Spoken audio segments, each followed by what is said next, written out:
Traveling the Vortex.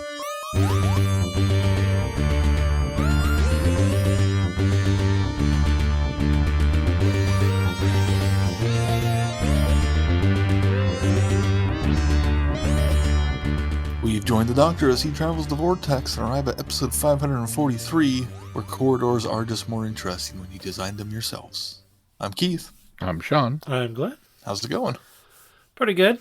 Designing any good corridors lately? No, but I built some shelves. Oh, nice. Holly was looking for, we're trying to figure out a way to do it. We had our game shelf downstairs has always been overflowing, and it's 3 shelves hooked to the wall, and it's not really easy to get the board games in and out of there. So Holly was online, she was looking around, and somebody had mentioned on a site she was on that there was this shoe rack on Amazon.com that actually doubles really well for a games shelf. And so we thought, well, okay. And we got it, and it's actually pretty easy to put together. It's tedious because there are a lot of parts, but easy to put together. But the game's looking fantastic. I'll have to show you guys a picture because it's like really cool. I feel like a board gamer now. Ooh. Nice. Did you guys watch anything this week?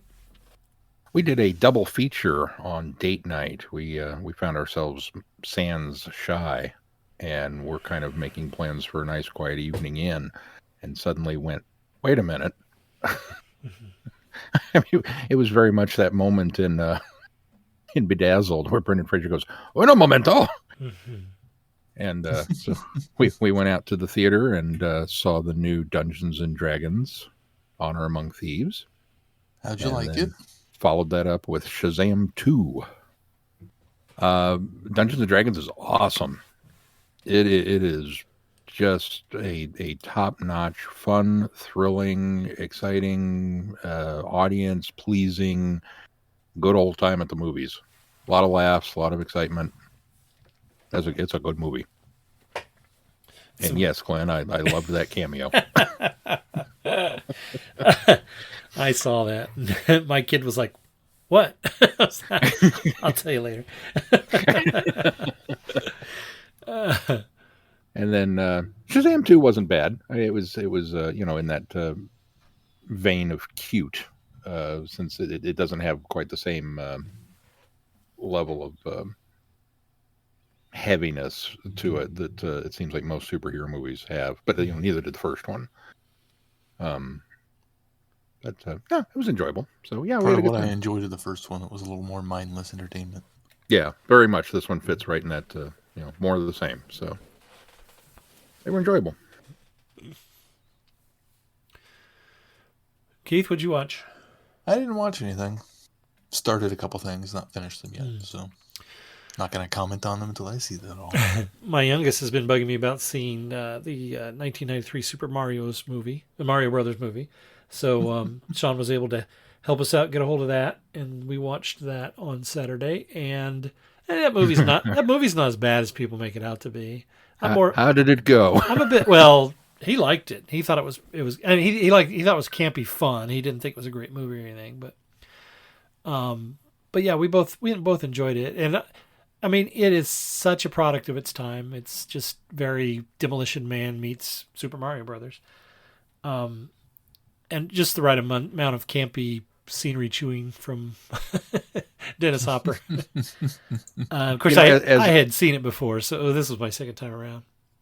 As a kind of generic sci-fi actioneer, I think it's fine. Yeah. It's not a good movie, but right. It's just as a Super Mario Brothers film. Yeah, it kind of is terrible. Right. And Mason, very loose connections to Super Mario Brothers. And Mason, appreciated the connections that it had, little mentions it would have, or little things that it related to. And then the other thing we watched, just because we've been meaning to watch it for a long time, was the movie Pixels, which is another one I think people give too hard of a time. It's not a bad film. There's some silliness in it from time to time, but I had a good time watching it. I don't think the plot is as terrible as people make it out to be. I mean, it's very unbelievable in many places. And I don't just mean pixelated aliens coming down to Earth. I mean, things that happen in it are very unlikely, but I thought it was fun. I think Josh Gad's a little over the top in his characterization, but I liked it. I enjoyed it. It's not at the top of any best movie of all time lists, but it was good. And I know I'm in the minority on that one. So what other game adaptation movies do you guys have planned? We want to see it's not a game adaptation. We want to see The Wizard with Fred Savage from the late 80s, early 90s. But we haven't been able to run that one down yet either. So I think that's the only other one we've got on our radar right now. No Battleship, huh? No. We might watch Rampage, but Rampage I heard was a lot of fun, but it wasn't bad. I liked Rampage. You were invited on an adventure across all of time and space, in a completely random order. It's the Police Box in the Junkyard podcast. Jump in the TARDIS with your hosts, Eric Gulbranson, Asad Kheshki, and Matthew Kressel. Explore Doctor Who TV stories, audio adventures, and books, both novels and non-fiction. The Police Box in the Junkyard podcast. It's the entire Whoniverse on shuffle. The Police Box in the Junkyard podcast is a member of the Direction Point Network and is available about once a month wherever you find your podcasts. You are listening to Traveling the Vortex. I got a Blu-ray in the mail. I actually got it last week, but I didn't have enough time to look at it in order to talk about it until this week. But thought I'd do this as one of our something new 2-minute reviews. I got a Blu-ray in the mail. What is this? 1990s Netflix? I got Doctor Who, William Hartnell Complete Season 1, which is what it's called here in Region 1, which is still terrible, but it just insults my intelligence when they change things like that. You mean Season 2? What did I say? Season 1? You said 1. You did say I meant 1. Season 2. Sorry. Well, if I got Season 1, if I got Season 1, I was in on something. Yeah. New to you. Yeah. Shh! Don't tell anybody.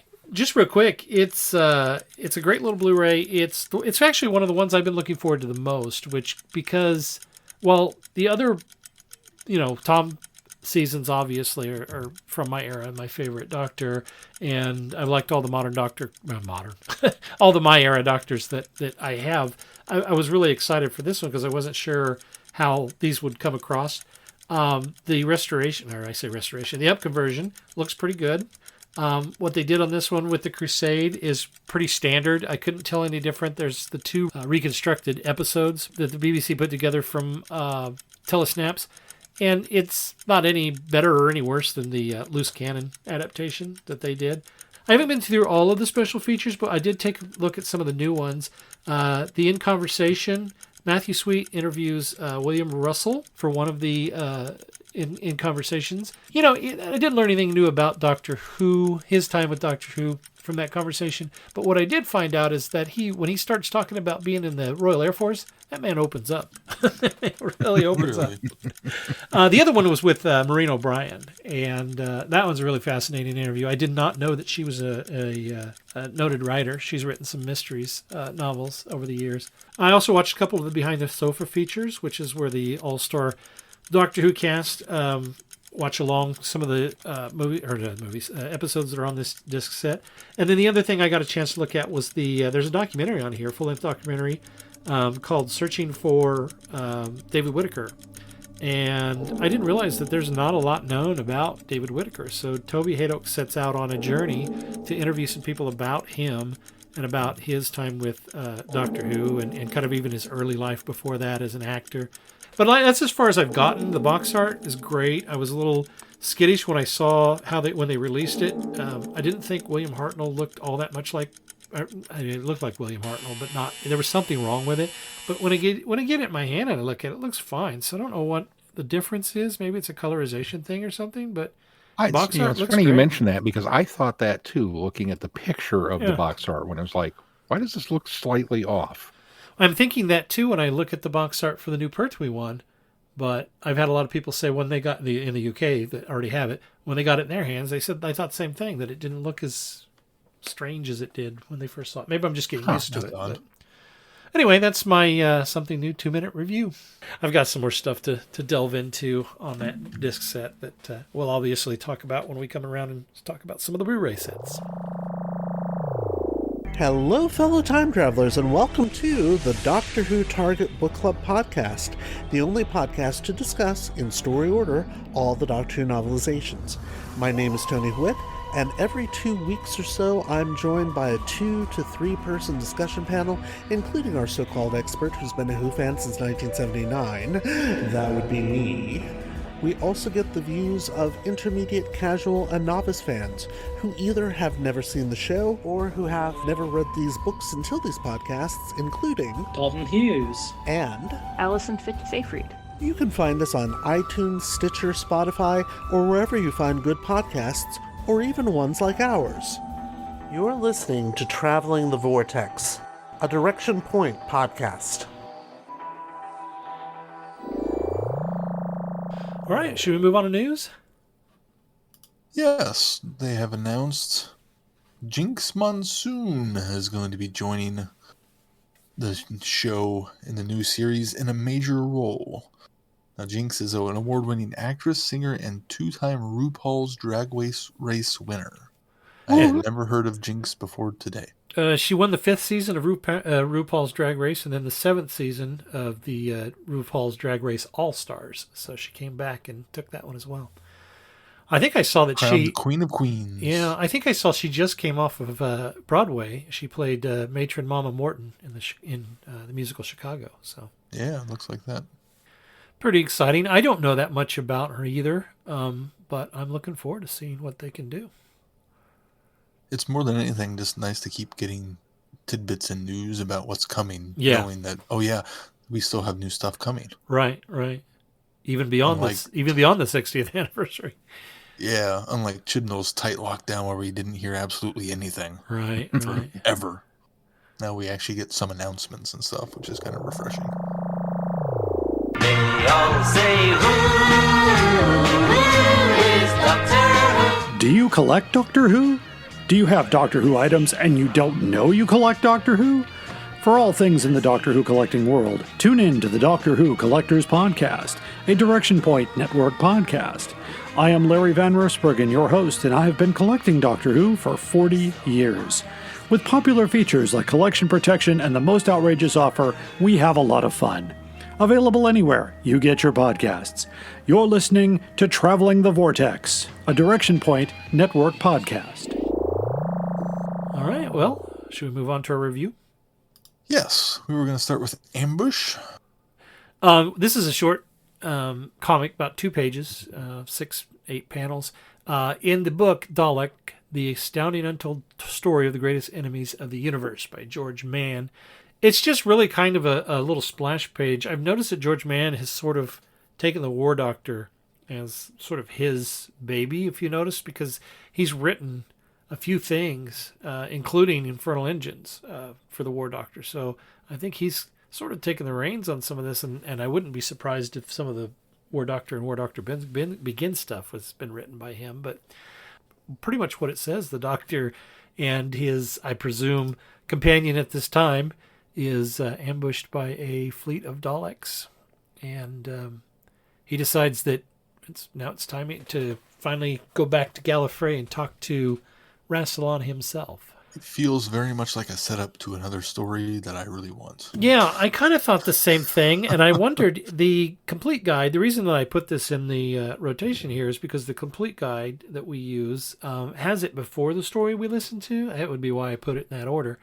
But I'm wondering if maybe this goes better after this, although, as we'll talk about when we review the audio, He's been back to Gallifrey. I mean, obviously he's been working in conjunction with that and for Gallifrey, but it sounds like he's been back now actually to Gallifrey proper. So I suppose maybe this could fit where it does, and this is before, this is where he actually goes back in to the planet itself, I know that there's some account in the last story that, there were some adventures that happened, let's say off screen, but, between actual stories that we're getting. And so this obviously could have been slided in there as well. But what I liked about this is the fact that we get a good look at, and I mean, it's an artist rendering, but it's a very good artist rendering of a young John Hurt, and exactly what I think he would look like at this time, coming off of, fresh regeneration. We've gotten some really good artwork on the covers for the Big Finish audios as well. And so it really kind of drills home how much physically he aged between his regeneration into the War Doctor and then at the end of that particular lifespan. I think it really kind of drives that home. And anyway, I don't know, what do you guys think? I agree, and it makes me. It's just such a quick little taste that it feels almost like it could be even earlier in his timeline than this, since he also makes the statement along the lines of, well, I guess I got to join the fight more so, or something along those lines. So it while it fits here, it also feels like it could go earlier in his timeline, even shortly after the first box set that they've done. And I have to assume that this was written before any of those actually came out. Well, so it could have been. I don't know. That Dalek book, I think, released in 2019, so it would have been right around the same time. It made me realize, I remember poring over a Doctor Who annual back in the day that had a Seventh Doctor comic story versus the Daleks. And I reread that thing, I don't know how many times, just because it was awesome. And this really kind of carted me right back to that. And I think I'm of the opinion that comics might be the best medium for Daleks, because you get a bunch of great visuals, and they are imposing villains, and you can do cool things with them visually that maybe you couldn't afford to do on a TV budget, or maybe you couldn't can't quite realize in an audio format. And because we've had them on TV and in audio, man, they still sound like Daleks in my head. That's kind of an automatic. I mean, I don't want to take anything away from Nick, but they're there. So as far as the plot, it's like, yeah, okay, sure, whatever. Whoever this companion is of his, we'll never hear of again. Yeah, stuff's happening. I don't care. The Daleks are blowing things up. I'm happy. So I looked that up. It's 2017. So yeah, this book. It was quite a this bit definitely before. would have been out before that. So because the first box set came out in 21. So yeah. So we'll move on to The War Doctor Begins, Battlegrounds. From Big Finish Productions, Doctor Who, The War Doctor Begins, Battlegrounds. What was your name again? I'm the Doctor, and don't worry, sooner we sort this out, sooner the planet's safe. What? Did he say the planet? It's happening when the beam shines on them. Snow this side too. Back! Get back! They're growing! Surrounding the cottage. What's happening out there? Doctor! It's the rocks! Mental energy physically affecting solid matter. Even if that worked on water, reshaping rocks so easily. Power it must have access to. What's she going on about? No idea. Come on, run! Run! You never run up a down escalator? No! First time for everything, move! You believe a Time Lord, who just tried to kill us, by the way, over me? But where are we going? Where? Skaro.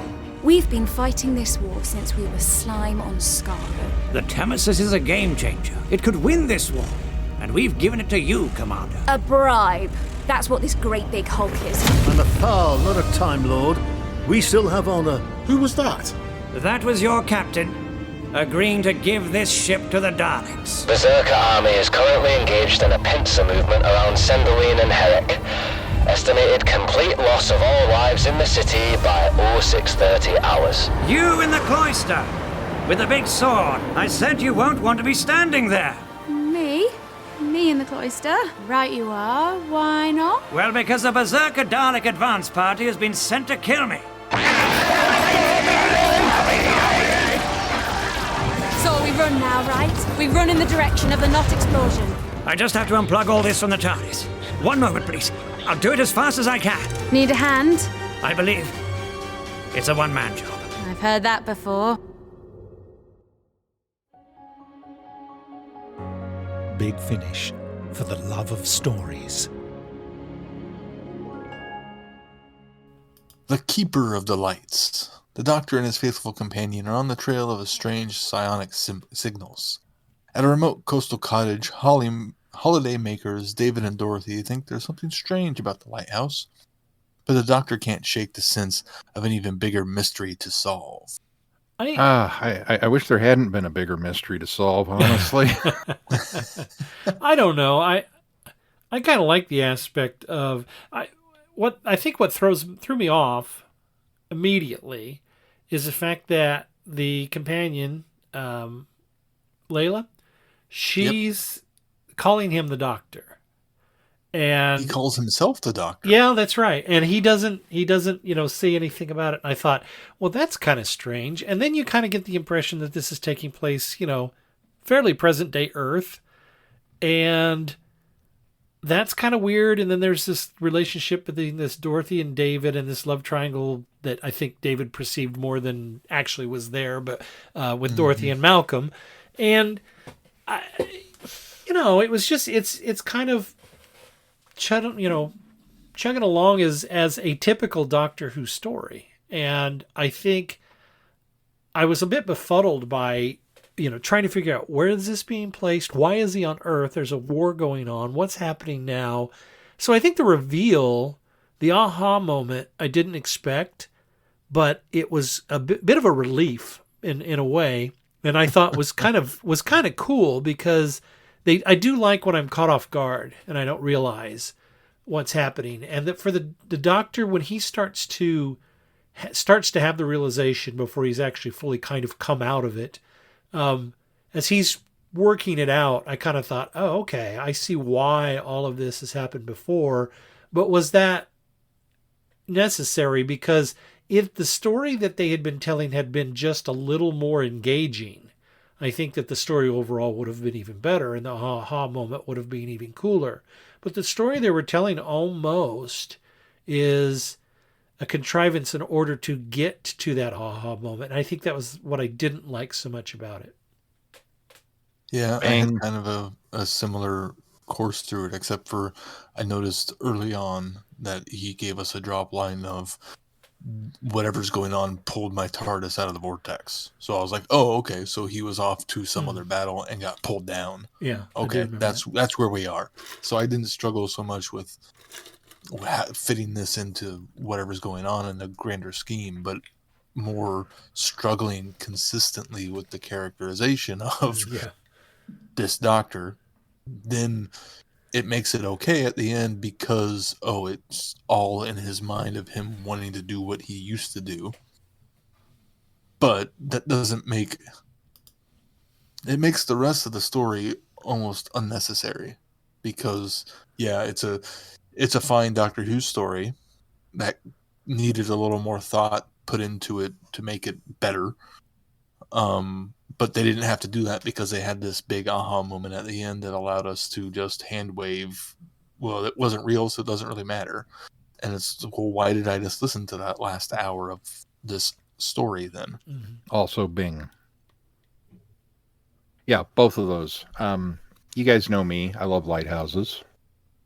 I love Doctor Who in lighthouses. Mm-hmm. This should have been so up my alley. And I was kind of there for it. It was like, we're just going to get a kind of standard Doctor Who adventure. Okay, cool. It'll be interesting to see how the War Doctor handles a standard Doctor Who adventure instead of something big and epic and, world ending with Daleks. Unfortunately, it's not a very good standard Doctor Who story. It's just kind of there at best. And then there were two drops when they mention the cross stitch and the Lewis Carroll quote about imagination, that's a dead giveaway that something is wrong. And then he says something in Latin when they get to the lighthouse, which is apparently inscribed above the door, which I don't know Latin, but I recognize the word imagination again. And he doesn't reveal what the quote is. He just says it. And it's like, oh, okay, now you're purposely trying to hide this from me. So what is it? Is it the master of fiction? Is it the, toy maker? Is it the who is fiddling with the strings and forcing him to live through this, and why? So through the whole thing, I was kind of waiting for that shoe to drop. So then when it did, it was a cool, oh, okay, until Bobby Ewing steps out of the shower where, it was all a dream and nobody survived, and it didn't matter because they weren't real to begin with. Well, now this is no fun. Now it's just, not only was it kind of a middling adventure, like Keith said, well, why did I sit through it if none of it was real? And I think the biggest problematic crux of it is this feels like something that the War Doctor would need to have happen to him far later in his adventures. I don't know if I agree with that. I feel like if he's been slugging away at him for years, subjective time, that getting into a respite like this would be something he genuinely relished and maybe didn't realize how much he needed a break from it. And that's why he was a little dull to come around to things until, oh, wait a minute, I know what this is. And maybe that would have made it different. But here it's like, well, you're still kind of fitting into the role in some ways. And I just don't know that I buy that you're longing for that return to normalcy already when you haven't really left the normalcy yet, because we've seen in so many of the previous stories that he's still acting like the Doctor, even though he won't admit it. Yeah, but it wasn't until the last box set that we got a story where he was really kind of, you did kill everybody. So I think it's more of that toxin that he was exposed to that tapped into his subconscious, and it sounds like he was lucky to have broke free from it anyway. So I don't know that. I think even his subconscious, would have put him in a very comfort-friendly situation that he wouldn't realize that he was in until obviously later. So I don't know that I buy that about it, but everything else you said I agree with. And he also gives that line about the toxin of the only reason he was able to escape was that he had burned that part of him that would have let him stay in that delusion. Right. Yeah. That's how he gets so out. that it almost feels like it could have been a little sooner in his storyline that, okay, it's him burning away his prior life in order to be the warrior that he needs to be. And I think that this story could have worked a whole lot better had it not let off the box set too. Because the whole time, I'm sure they wanted us to be on our back foot of, well, this doesn't feel like the War Doctor, what's going on here? But it just it kept me from getting engrossed in the actual story, knowing that, wait a minute, why are they just disregarding everything that this Doctor should have been gone through so far? Yeah, it reminded me, there's an episode of the animated Superman series called For the Man Who Has Everything. And it's this kind of bizarre Elseworld story about Superman, and he's living a perfect life with Lois, and they have a kid, and, all the villains have been jailed, and, they're on New Krypton, and everything is just hunky-dory wonderful. And you're kind of wondering, when is the shoe going to drop? What's going on? And then it does, and it's revealed that apparently there was an alien parasite that attacked Clark in the Fortress of Solitude, and Batman had to cut it off of him and be the one to bring him out of it and go, yeah, so I just ripped you away from the only thing that would have made you happy. Sorry about that. And it's just this devastating gut punch of oh, wow. How much does he hate Batman now? It feels a lot like that, but not as well done. Mainly because the Doctor doesn't have a Batman. Yeah, but he's Batman and Superman in this case. Yeah. Well, and I felt that while the actors did a good job, I didn't recognize Emma Campbell-Jones's voice when she was doing Layla. I thought she sounded kind of familiar, but don't know her voice well enough. And Adele Anderson put enough of an accent on Dorothy that I didn't recognize her as Tamazan. Yeah. And same with Ken Bones, who, who's the bald general dude from Day of the Doctor. Yeah. I didn't recognize his voice at all as David. So it's... Yeah, full props to the cast, because I didn't recognize any of them until I listened to the behind-the-scenes stuff and went, oh, really? Yeah. But because that kind of gave it a Wizard of Oz quality to it. But yeah, and I wish I could have keyed in on that while listening to it, and that would have made me more intrigued. Well, wait a minute, this isn't real. Giving me the clues earlier on to know that something was up, and probably made me more looking for more stuff in the story, and would have distracted me from the fact that there wasn't as much of a plot. Yeah. Entirely possible. Well, should we move on to the next one? Please. Temestus. Fighting alongside the Time Lords against their common enemy, some Thals have realized this collaboration is not between equals. When his new battleship is stolen, the War Doctor must convince his old allies that they are on the same side. So there are parts of this that I really dug, but I don't know that it holds together cohesively as a story for most of it. Why not? I think we kind of get wrapped up in the machinations of, is the captain a bad guy or not? Is the XO power hungry or not? They kind of drop these clues early on as the story unfolds, and then we've got, 3 times the bridge changes hands, and all of it winds up being dropped because, there's a greater threat, we all have to team together now. And then that threat is, it just culminates almost too quickly. There was no dramatic oomph to that whole part of the story. It was pretty much just a matter of, I liked the idea of the Doctor building this ship, and that this was the ability that it had. It's like, okay, cool. We've got, chameleon technology. It's like cloaking devices. All right, cool. I'm all for this. I love Starship porn. That's what this felt like. It's like, okay, great. And then, there's a Time Lord bomb attached to it. And, it just, everything resolved way too quickly. It just felt like there wasn't a big...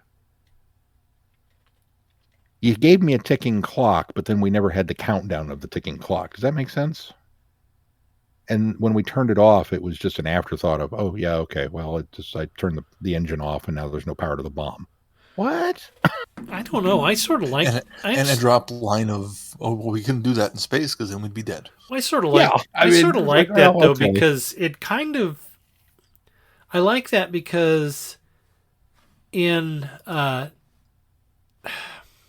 desperation for Tamazan's desperation for him to defuse a bomb that he says that he probably can't defuse anyway, I like the fact that it is something as simple as, hey, now that it's almost like it brings back that element of the Doctor of he's always kind of calculating. He's always a step ahead of everybody else. He's always thinking one step ahead of everybody, which makes him the smartest man, often the smartest man in the room.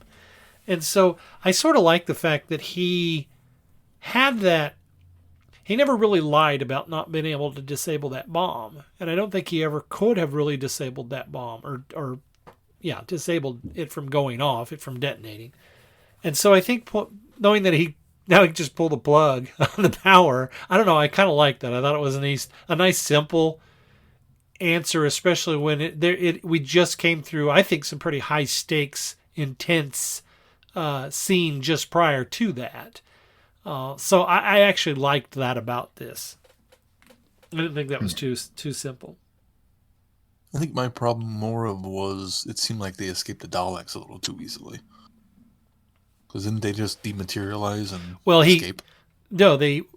Yes, but because he had tied the ship into his TARDIS, He used the okay. fast. He says this. He used the fast That's return right, switch, that's right. and that's why they ended up back in the docking bay on Gallifrey, because he used his fast return switch, which we hadn't heard much about that fast return switch for a long time. So I kind of thought that was a cool little. Oh yeah, I forgot he has that. What's cool about this story is I hadn't thought about what the Thals were doing during the Time War. Of course, they would have some involvement somehow. And the fact that they enter the war in this way, and the Doctor essentially trying to use them in order to get back behind enemy lines and destroy everybody. Yeah, that's pretty cool. But yeah, because their DNA, they'd be undetectable because their DNA is so similar. Yeah, that was clever. Yeah, and then the chameleon circuit would allow them to appear like Daleks from the outside. Right. Yeah, and all of the ideas of it are really well thought out. It's just gets a little. While the politics of the Thals is interesting, it just starts to get bogged down a little too much in the politics of the Thals. I think another thing that I liked about it, though, was the fact that, the Thals are it's very characteristic of the Thals, because when you think about it, they've been at war with the Daleks the longest of anybody, even more so than Gallifrey. And so I think that I like the idea of this captain deciding, although going about it the wrong way, but this captain deciding that he just needs a break. And there are a lot of people that just need a break. So if he can broker a deal and get the Thals on the side of the Daleks, at least temporarily, they'll get some downtime, at least till they can regroup and figure out, what further to do. And I think it's very obvious that the Time Lords are taking advantage of the Thals too, and I think they feel that way. So I sort of like that concept of the captain, but I think it gets lost in the whole back and forth of, they snuck out. Oh wait, the Doctor was on board because he knew they were going to sneak out. Oh, wait a minute, they, were able to get away because the Time Lords let them get away because they're going to set off this bomb behind. I think it just gets a little muddled in all of that back and forth espionage spy element, who's ahead of who. And so I think that all gets kind of muddled, but I liked the idea of this captain sort of looking out of desperation to do something just to kind of give his people a break. Yeah, I like that also, but at the same time, they're also been at war with the Daleks for so long, they should know that any respite given by the Daleks is not going to be much of a respite at all. Well, I think a sane person would, but I don't think this captain was too sane. That's probably true.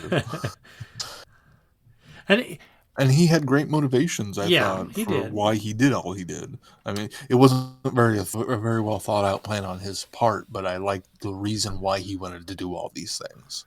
Yeah. Yeah. Made you see his point of view. Yeah. I'm not sure so much about the slap on the wrist at the end, but I suppose the Doctor said he'll have to live with the death, especially his XO's death, for the rest of his life, and that's punishment enough. I suppose maybe that's true, but it still seems a little empty and hollow that he just gets pretty much off scot-free. Yeah, because he's pretty much the only one that survives, isn't he? Yeah, he and the Doctor. Yeah, the XO dies, the helmsman dies, or Gideon, whatever his name was. Mm-hmm. Gilder. All right, not much more to say about this one, so let's move on to the final one in this series, which is probably the strongest. Rewind. Lacuna is on the brink of destruction, attacked by a new breed of Dalek. But every day it's pulled back from that brink, and everyone prepares to live through the end of their world once again. One strange man, alone in his castle, holds the key to Lacuna's ultimate salvation, or its annihilation. Bum, bum, bum. Yeah, I liked this one. Although I'm not quite sure I understood the end, but I think that's the point of the end. Yeah. I think this is probably the best War Doctor Begins story we've had. Oh, really? I think I would agree with that. That's saying a lot. I don't know that I would go that far, but it's certainly up there at the top. War Doctor Begins, not the actual John Hurt stuff. Yeah, no, I think in that The first, stuff with I think I Jonathan like Farley. some stuff in that first box set better than this, but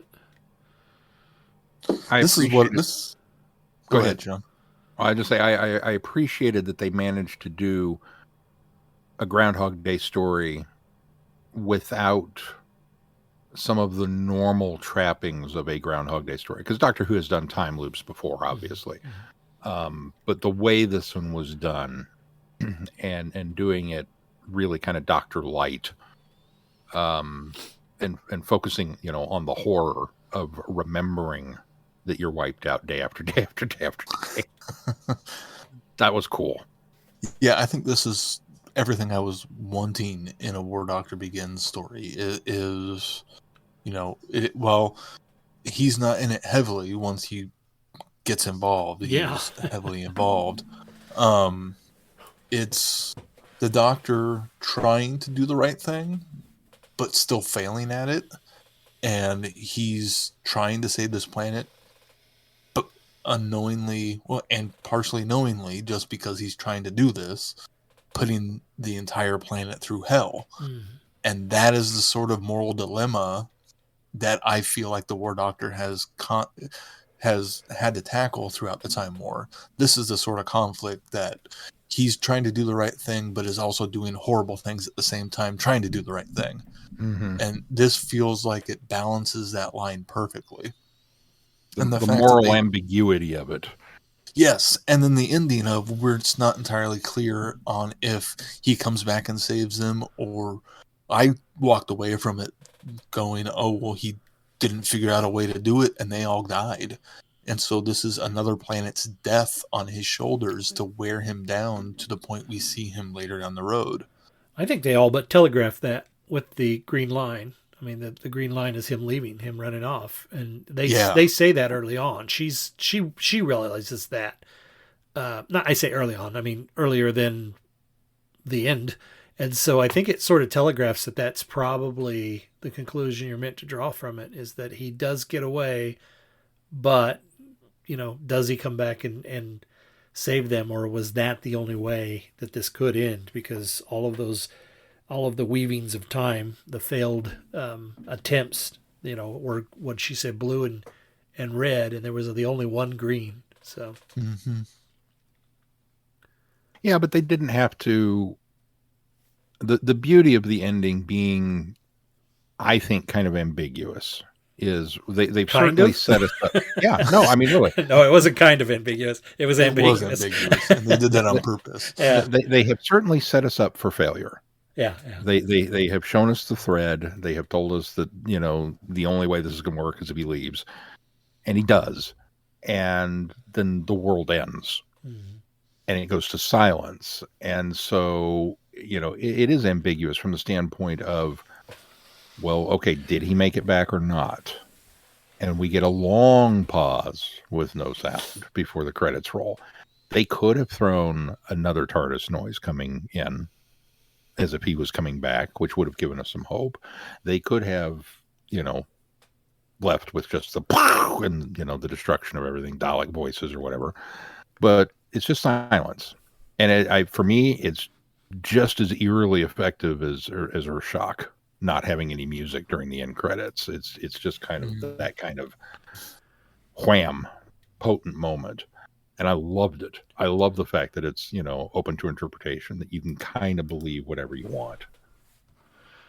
And it's also open, as they say in the bonus features, they open it up to the fact of, okay, the War Doctor maybe couldn't solve this problem, but maybe a later incarnation, now that the 11th Doctor kind of remembers everything, maybe he goes back and fixes it after the fact. Yeah. And I like that idea too, because it still leaves the weight of what he did on the War Doctor, but allows the Doctor himself overall to possibly, save a planet when he thought he couldn't. Another subroutine that the sonic screwdriver is running in the background. Yeah, exactly. So I left the end of this with the impression, at least personally, my canon for it, the impression that he does eventually, whether it be the War Doctor or whether it be, as you said, maybe a future incarnation of the Doctor, it goes back and does save them. And the reason that I came to that conclusion is because of the way they open this.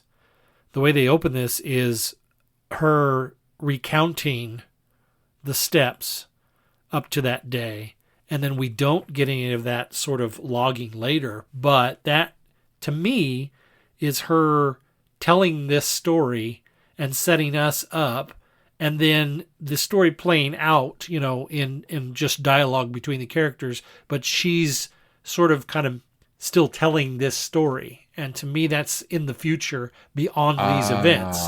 And so that's why I kind of walked away with it as, am I meant to believe that perhaps he was successful to come back and save them? So that's where I sort of landed on it. That's very clever. I hadn't thought about that. But yeah, if she's narrating the story, she almost has to have survived it. Yeah. See, and I noticed that the narration stopped after the phone call with her mom. Right. So I got the impression that the narration was her telling her mom everything that had led up to that point. Okay. That's a good point, too. I hadn't thought of that. So that's one of the great things about this story, though, is that you can take it multiple different ways. Yeah. I think I couldn't pick this story apart, except for the one thing that just kept nagging me is this is like 430 times around that this had happened to them. And I think I got somewhere that everything kind of happens in the scope of about 3 hours.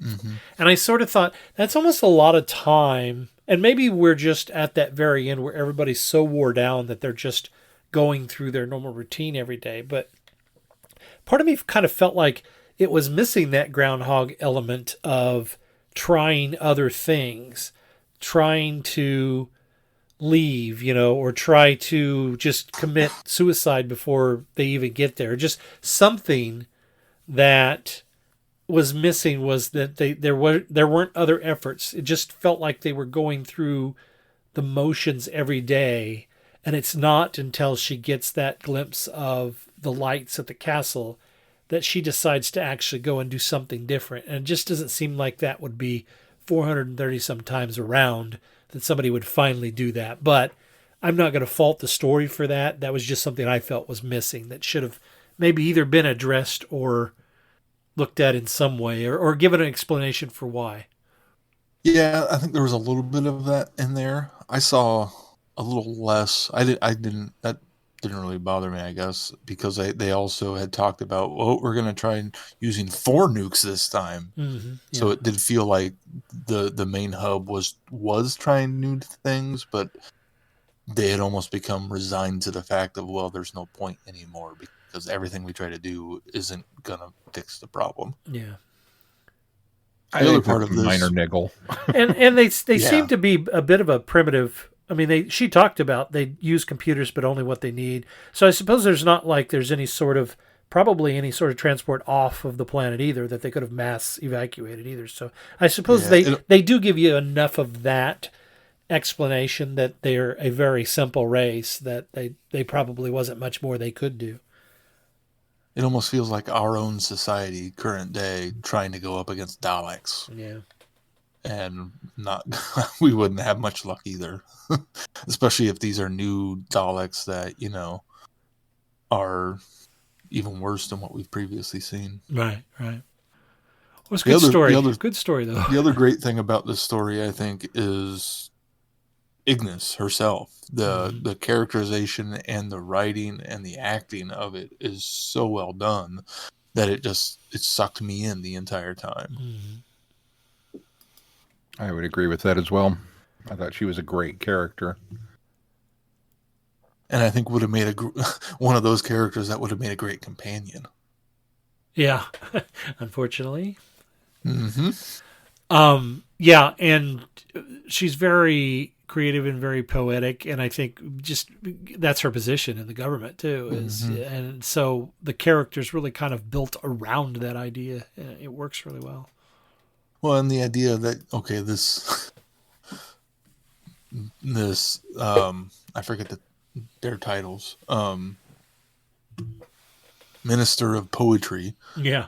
Is now thrust into a higher position because of all of this thing. And how does someone like that deal with what they're dealing with in addition to the time loop is just, such cool ideas throughout the entire thing. Hi, I'm Rupert Booth. I am known as Paul Ferry. And my name is Barry Williams. Together, we host Time Ram. Time Ram's a cruel mistress. It's a random number generator. That also. We roll a number from 1 to 13, and that's our doctor. Then 1 to 300 for the story, and then we ram them together. Even if it doesn't make sense. Cruel, I tell you. Time Ram, putting the wrong doctors in the wrong stories, so you don't have to. You're listening to Traveling the Vortex. All right, well, what do we got coming up next on the schedule? Okay, well, coming up next on the schedule, we have our some more 60th anniversary tie-in, which, for those of you that followed along last week, Glenn explained is we're kind of doing, I don't know, there's a backdoor pilot, maybe is the wrong way of saying it, but we're doing a couple of comics that we have to read in order to get to the comics where Beep the Meep is introduced. There you go. So that we're ready for Beep the Meep when he shows up in one of the anniversary specials. Yeah, there you go. So, next week is The Iron Legion, which was originally published in Doctor Who Weekly from Panini, number 1 through 8, which is a 4th Doctor comic. And then the comic strip adaptations, Doctor Who and the Iron Legion, which is a Big Finish audio that covers the comic book. So we're pairing those two up to do a little compare and contrast. And I cannot wait. I'm so excited because I bought that Dave Gibbons collection at Planet Comic Con like 12 years ago. And I'm finally going to start reading it. It's been sitting on the shelf waiting, and I'm just like, yeah, baby. Oh, Iron Legion is not in that one, by the way. Yeah, it is. You don't think I haven't flipped through and looked at some of the pictures already? One does not own a Dave Gibbons collection for 12 years and not look at the pictures, Glenn.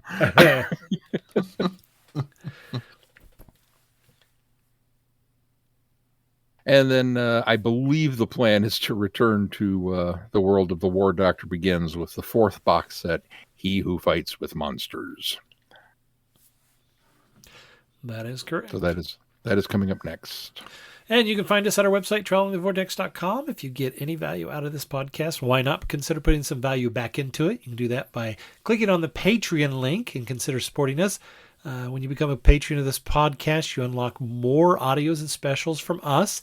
And we just uploaded our most recent Great Traveling the Vortex Doctor Who quiz and trivia quiz. And that's number 4. And I took the mic again this time. And we want to pop in there and see what you can get right. Let us know. If you're going to give even just a few dollars a month, that helps us keep the lights on here. Also, consider giving us a 5-star review wherever you subscribe to this podcast. And then make sure you join in the conversations on our listeners forum on Facebook. Anything else we need to do before we close this one? If not, until next time, I'm Glenn. I'm Sean. I'm Keith. Cheers. Good night, everybody. Be seeing you. Thanks for listening. You have been listening to Traveling the Vortex. Doctor Who and all of its associated programs are owned and trademarked by the BBC. No infringement is intended or implied. Direction point! Direction point! A Doctor Who podcast network.